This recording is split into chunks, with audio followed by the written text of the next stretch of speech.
दगड़ियाओ, जुनियाली उत्तराखंड में आपका एक बार फिर स्वागत। पिछले दिनों आपने एक खबर देखी होगी कि उत्तराखंड की बेटी अंजलि रावत ने एसएससी स्टेनो ग्रेड डी की परीक्षा में ऑल इंडिया रैंक टॉप किया है। इस वीडियो में जानते हैं कौन है अंजलि रावत। अंजलि के गांव और परिवार से भी मिलवाएंगे, साथ ही दिखाएंगे जुनियाली उत्तराखंड की अंजलि रावत से एक्सक्लूसिव बातचीत।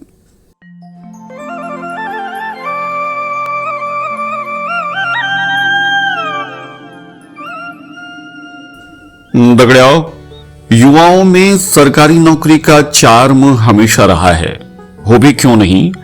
कोरोना जैसे पैंडेमिक ने तो सुरक्षित सरकारी नौकरियों के महत्व को नए सिरे से मजबूत किया है।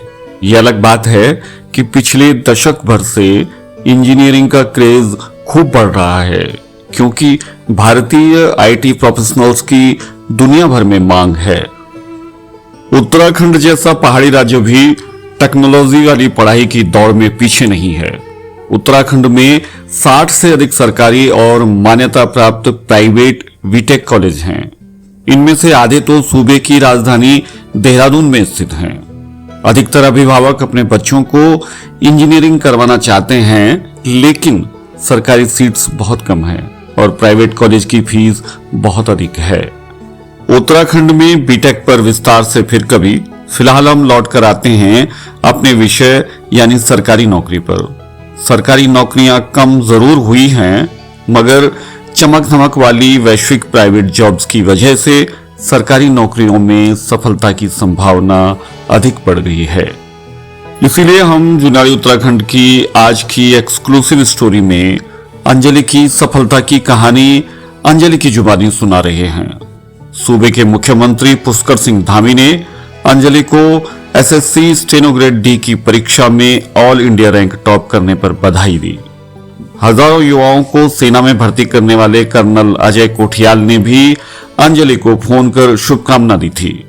हमने अंजलि से इस सफलता के बारे में पूछा तो उन्होंने बताया, स्टेनोग्राफर ग्रेड सी और जो ग्रेड डी का एग्ज़ाम होता है वो ऑल इंडिया एग्ज़ाम होता है जो आपका एसएससी कंडक्ट कराता है।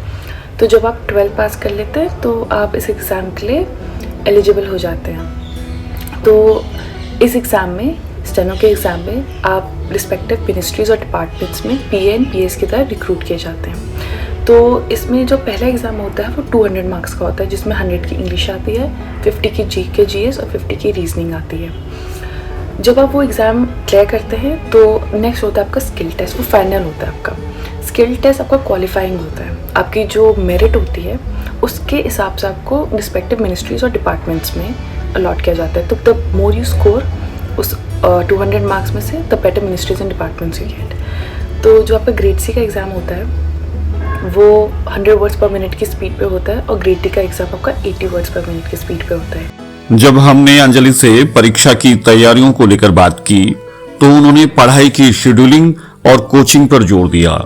मनोरंजन और दिमाग को तरोताजा रखने के लिए तारक मेहता का उल्टा चश्मा जैसे मनोरंजक हास्य धारावाहिक के बारे में बताना नहीं भूली। जो आने वाली जनरेशन है और जो एस्पायरिंग कैंडिडेट्स हैं जो different kinds of government exams की तैयारी कर रहे हैं, उनके लिए मैं यही कहना चाहूँगी कि पहली चीज़ कोचिंग बहुत ज़्यादा ज़रूरी है।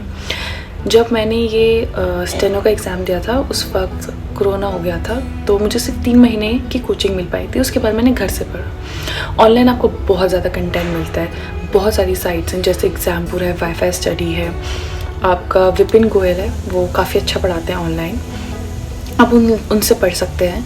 सैम्पल पेपर्स करना बहुत ज़रूरी है। मैंने सिर्फ स्टेनो के ही सैम्पल पेपर्स नहीं करे थे, मैंने CHSL, CPO, CGL के भी प्रीवियस ईयर के क्वेश्चंस उठाए थे, ताकि मुझे वैरायटी के क्वेश्चंस करने को मिल जाए। टिप्स मेरी आपसे यही होगी कि एक शेड्यूल बनाएं। आपको पता होना चाहिए कि आपको कितना पढ़ना है।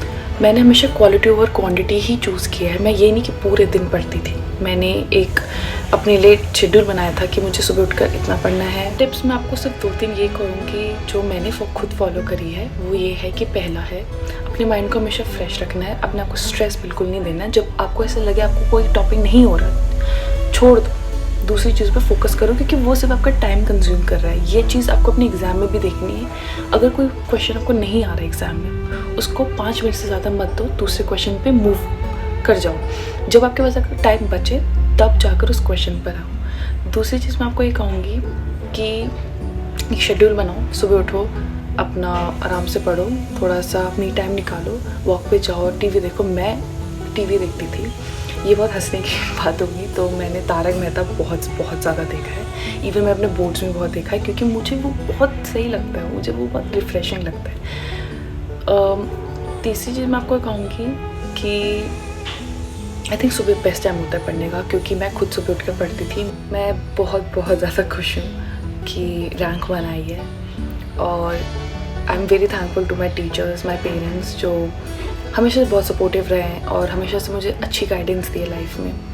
दूसरी चीज़, मेरे फ्रेंड्स का भी सेम रिएक्शन, बहुत सपोर्टिव रहे मुझे लेकर, और जब उनको एक न्यूज़ मिली तो बहुत खुश थे, उन्होंने मुझे कॉन्ग्रेचुलेट किया, बेस्ट विशेस। आखिर में अंजलि रावत ने फ्रेंड्स, टीचर और अपने पेरेंट्स का जिक्र किया, तो हम आपको बता दें कि अंजलि के पिता दिनेश रावत सेंट्रल गवर्नमेंट के केंद्रीय लोक निर्माण विभाग में अकाउंट ऑफिसर हैं। आजकल उत्तराखंड श्रीनगर में पोस्टेड हैं।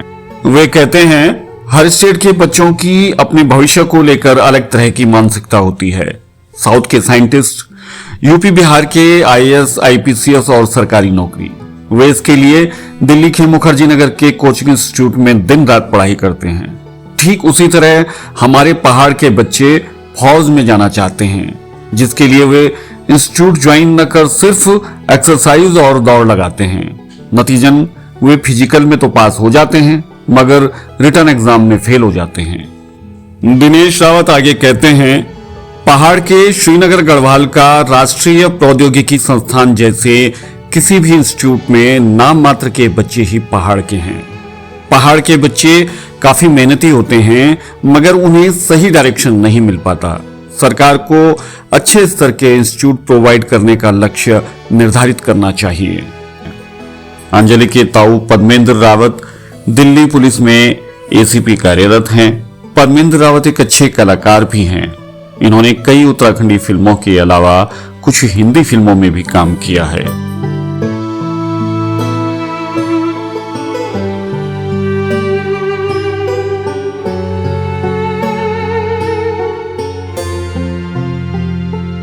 दिल्ली में पली बड़ी अंजलि रावत का पैतृक गांव पौड़ी गढ़वाल के असवाल पट्टी में रिंगवाड़ गांव है। इनका परिवार आज भी गांव में बराबर आता जाता रहता है। अंजलि के दादा दादी गांव में ही रहते हैं। अंजलि जल्दी ही भारत सरकार के विदेश मंत्रालय में ज्वाइन करेगी। जुनाई उत्तराखंड के दर्शकों की ओर से अंजलि को उज्जवल भविष्य के लिए ढेरों शुभकामनाएं। हमारी यह एक्सक्लूसिव स्टोरी कैसी लगी नीचे कमेंट बॉक्स में जरूर बताएं, और अगर आपने हमारा चैनल जुनियाड़ी उत्तराखंड अभी तक सब्सक्राइब नहीं किया तो तुरंत करें। धन्यवाद।